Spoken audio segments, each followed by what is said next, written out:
ఇవాళ హైదరాబాద్లో ఈ ఆంధ్ర రాష్ట్రంలో బీజేపీ వాళ్ళు కాదు, తెలంగాణ వాళ్ళు ఎవరో భజన చేసుకుంటూ వచ్చేస్తుంది దిక్కుమాలినతనం.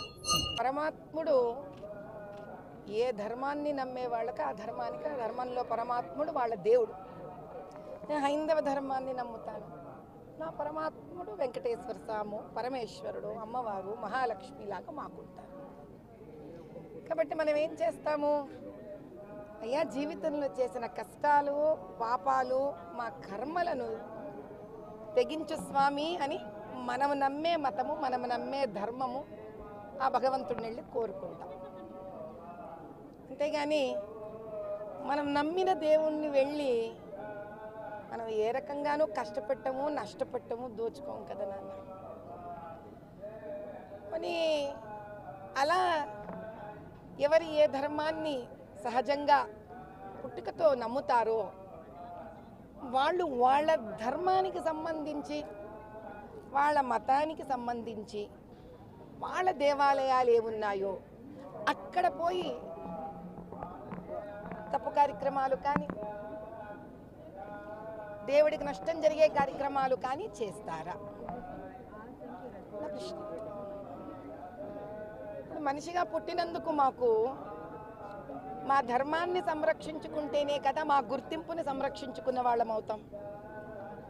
కాబట్టి మా ధర్మాన్ని, మా గుర్తింపుని, మా దేవుళ్ళని, మా దేవాలయాన్ని కాపాడుకోవడం కన్నా ఈ జీవితంలో చేయడానికి వేరే కార్యక్రమం మాకు లేదు. కాబట్టి దానికి అడ్డుకునే వాళ్ళందరినీ కూడా నిర్మూలించమని ఆ వెంకటేశ్వర స్వామిని కోరుకున్నాం. గుళ్ళ మీద దాడులు జరుగుతున్నా కూడా, దేవాలయాల్లోని పండితుల మీద దాడులు జరుగుతున్నా, భక్తుల మీద దాడులు జరుగుతున్నా, ఈ భారతదేశంలో 120 పైన కోట్ల ఉన్న హైందవులందరం ఏం చేస్తున్నాము? కదలి రావాలి నాయన. హైందవులందరూ ఒక అపర వరద అయ్యి కదలి రావాలి.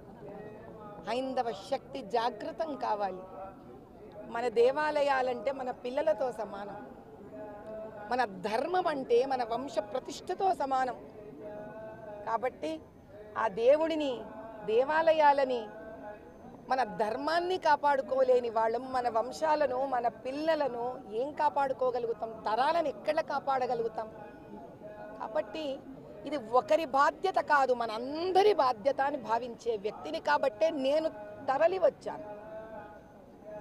ఆ స్వామివారిని ఒకటే కోరుకున్నాను, తండ్రి నాలో కనుక ఒక ఆవగింజంత ప్రహ్లాదుడిలో భక్తి ఉంటే ఉగ్ర నరసింహావతారం ఎత్తవయ్యా,